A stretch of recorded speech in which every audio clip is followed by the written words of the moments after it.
পৃথিবীতে মুসলিমদের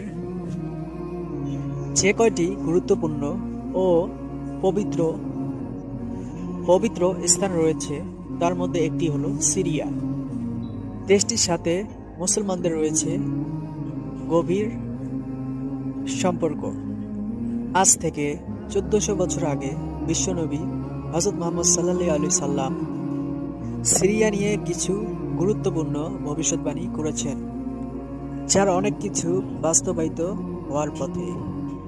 সিরিয়া নিয়ে আসলে কি এমন ভবিষ্যৎবাণী করেছিলেন রাসূল সাল্লাল্লাহু আলাইহি সাল্লাম, তা জানতে ভিডিওটি সম্পূর্ণ দেখুন এবং আমাদের চ্যানেলটি সাবস্ক্রাইব করুন।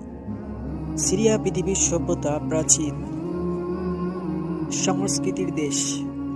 সিরিয়া শুধু মধ্যপ্রাচ্যের একটি দেশ নয়, এটি ইসলামের সাথে গভীরভাবে সম্পর্ক রয়েছে।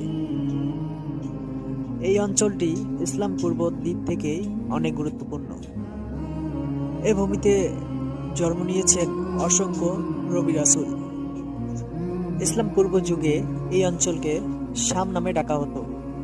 বর্তমানে সিরিয়া, ফিলিস্তিন, জর্ডান, লেবানন একত্রে শাম নামের অংশ। রাসূল সাল্লাল্লাহু আলাইহি সাল্লাম শামের ভূখণ্ডকে মুসলিমদের দ্বিতীয় হিজরত ভূমি হিসেবে উল্লেখ করেছেন। রাসূল সাল্লাল্লাহু আলাইহি সাল্লাম বলেছেন, শাম হলো ইসলামের শেষ দুর্গ এবং শাম হবে কিয়ামত পূর্বকালীন গুরুত্বপূর্ণ ঘটনার কেন্দ্রস্থল। এখানে ইমাম মাহদীর নেতৃত্বে মুসলিমরা ঐক্যবদ্ধ হবে। এই অঞ্চলে ঈসা আলাইহিস সালাম দাজ্জালকে পরাজিত করবেন। রাসূলুল্লাহ সাল্লাল্লাহু আলাইহি সাল্লামের ভবিষ্যৎবাণীতে উল্লেখিত রয়েছে বা হয়েছে শামের গোটা শহর, যা দামেস্কের পাশে অবস্থিত। এটি হবে মুসলিমদের মহাযুদ্ধের সময়কাল প্রধান ঘাঁটি।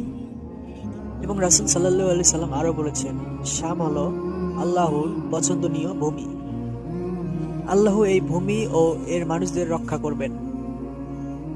রাসূল সাল্লাল্লাহু আলাইহি সাল্লাম ইরশাদ করেন, ইসলামী বাহিনী শীঘ্রই কয়েকটা দলে বিভক্ত হবে বা দলবদ্ধ হবে। একটি দল থাকবে শামে, আর অন্যটি ইয়েমেনে, আরেকটি দল থাকবে ইরাকে। এক সাহাবী রাসূলকে প্রশ্ন করেন, ইয়া রাসূল, আমি যদি সেই যুগ পাই তাহলে আমি কোন দলকে বা কোন দলের সাথে যোগদান দেব, তা বলে দিন।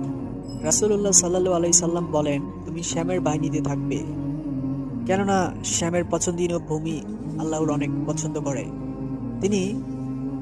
সেখানে তিনি তার সর্বশ্রেষ্ঠ বান্দাদের একত্রিত করবেন।